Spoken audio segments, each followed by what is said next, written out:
Hello and welcome back to Portrait of an Editor. I am Francis Lombard. Here's the third conversation I had while at New York Comic Con 2022. This time I talked with TKO's editor in chief, Sebastian Girner. It was in January of 2021, actually, that we last talked, so we had some things to catch up on. In addition to today's new chat, there are three previous interviews with Sebastian still available for free. So just go through the long catalog I have out there of interviews, and you'll be able to find those three other older interviews I did with Sebastian. So enjoy them all. So Sebastian, it's been a while. I think the last time we talked was 2019. Thank you for taking time out of your busy schedule to catch up. No, that's great. Yeah. New York Comic Con 2019. Yeah. It's like a long time ago. And here we are, 2022. Right. I mean, I know I haven't probably on the podcast talked a lot about TKO, but ever since you guys launched and we started talking, really have believed in what you were trying to do as a publisher. And just before we started recording, you mentioned something about you're 4 years in, the new car smell is off. And I was just talking with somebody yesterday about how it's a marathon, not a sprint. Yes. So with 4 years in, and here you are back here, the industry, this place is packed for already a Saturday before noon.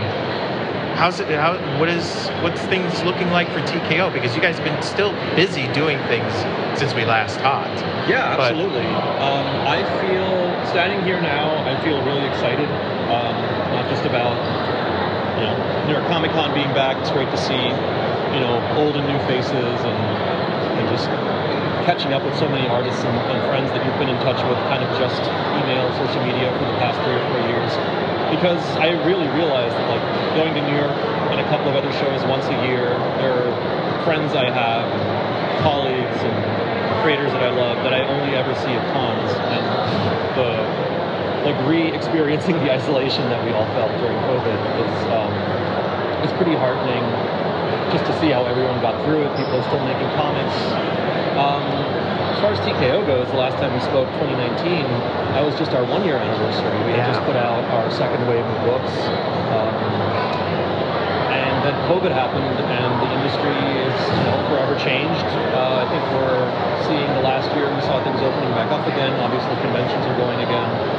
TKO, had to change as well. I think that our novel business model, binge releasing, doing all of our own distribution, not going through the direct market, that almost kind of became a self-fulfilling prophecy. I think the direct market has changed a lot. We saw a lot of the bigger publishers going outside of Diamond, having their own distribution now, where even Simon & Schuster, I think Penguin Random House, are going to start, filling in monthlies.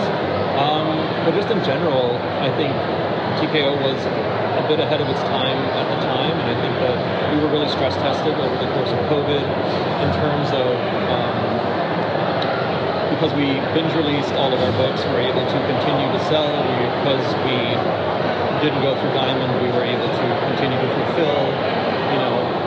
We were able to help a lot of comic book shops in that first year by just setting up, a fairly kind of modern e-commerce capacity where, if you bought a comic book site, we would send the comic book store that you tagged the same amount they would have made, had they sold in their brick and mortar. And we've continued to just kind of explore the market, explore comics, and it's ever changing. There's really we haven't had a chance to breathe. I think no one has.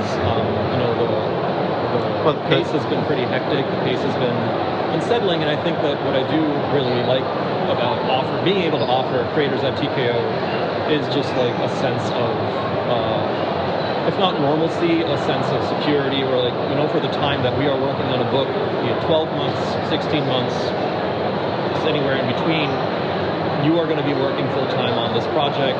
We are going to, do our darndest to make sure that it comes out highest quality across the board. Our print production is really excellent. The books we have going to print now, I really cannot wait for people to see what we have in store. We've got our first hardcovers coming out later this year. Sarah and Sentient are one of our two perennial bestsellers, and what our team has done with those, I think, is just, we really started focusing on something that was always the core of TKO, which was really high quality.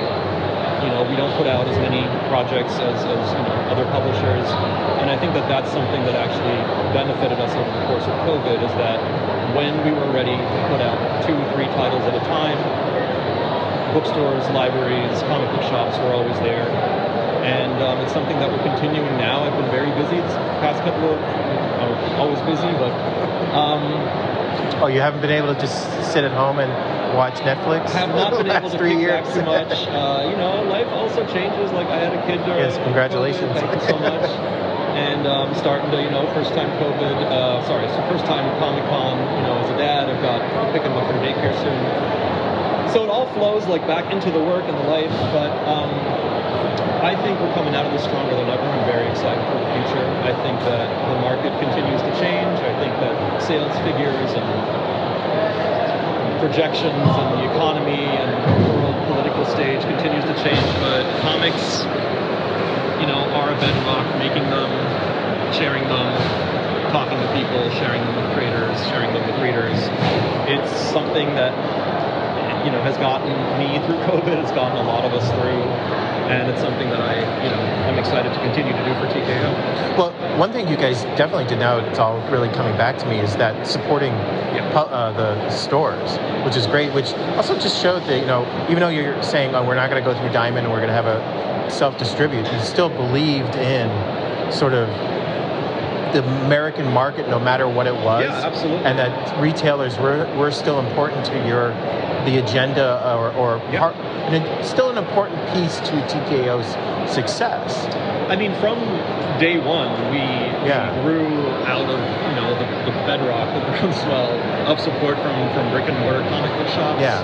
Obviously, as our books, our graphic novels, the binge release model, we're growing naturally into indie bookstores. We're represented by Simon & Schuster, so we're pretty much wherever books are sold at this point. Libraries as well. We're very keen to kind of pick up our more younger, all ages readers books like Jelly Up by Jimmy Ba, My Own Scales and Scoundrels and The Wonderful Ballad. Like, you really saw us naturally kind of growing with the titles that we have and the creators that we work with into all the different spaces, because certain types of books would sell better in one type of bookshop or one type of comic book shop. Libraries have their own proclivities, so we want TKO to be a publisher that not just puts out really great books, but also positions them in the marketplace where they will go and do their best, so that our creators aren't only rewarded with having a wonderful book for their time, but also knowing that the book is in the right hands and that we will market it, that we will drive attention, eyes, and sales, in the spaces where the readers for those books will congregate. Yeah. So you also, during the time that we haven't talked, you ended up launching novels, I believe, or yes. There was a new wave, but it really wasn't a wave, but a new approach to publishing, or a new avenue. Yes, we did. We launched TKO Road, which is an imprint for basically short format genre fiction. They're about 100, 120 pages, illustrated. They are illustrated. Okay. That was definitely something that we were excited to do. The challenges of generally COVID, printing, production, marketing, sales, all that stuff is. Was that something you sort of came up to get around, say, like the paper shortage, to still have a supply line, or was that something just always in the plan to begin with?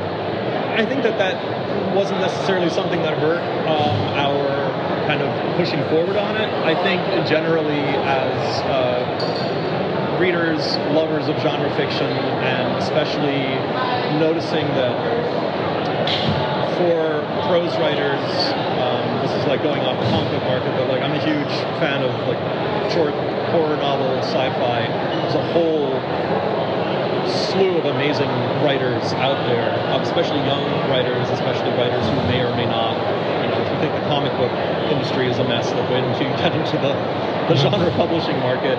But just to kind of try to open a door for that type of genre fiction that we also did for comics, where there's just finding writers, and giving them an opportunity to be like, hey, do you want to write something that is maybe not a full novel?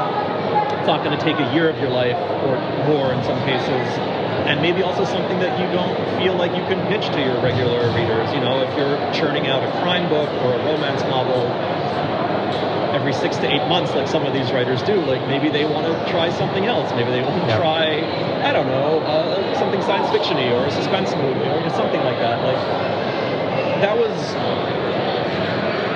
we were all very excited to kind of open that, arm of TKO Publishing. We did a couple of titles, and I really loved working on them. And there's always a million things going on. It's definitely something that we are looking to spend more time on in the future, and I'm excited to do that. How did you have to sort of change your approach to editing when working on that? Was it new muscles that you had to sort of build up? Definitely, I felt like I'd not done this before. Like if you put me in front of a comic book script at this point, I kind of, I'll know my way around. I edited 1 or 2 pieces of prose as a freelance writer, and it was genuinely a new experience because I remember my first 2 or 3 times at Marvel as a young assistant editor editing a script and having an idea and then not being certain if I could bring this up. Like, is it okay for me to mention this? Like, is the writer going to be mad? And to kind of jump over that, where ultimately I brought it back to the level of it's the story, it's the characters, it's the internal logic and the beauty of the prose, and you can just start chipping away at it a little bit. You can just start having, here's some questions about this point in the scene or at this point in the story. What are these characters thinking? What do we know about them? How can we craft it?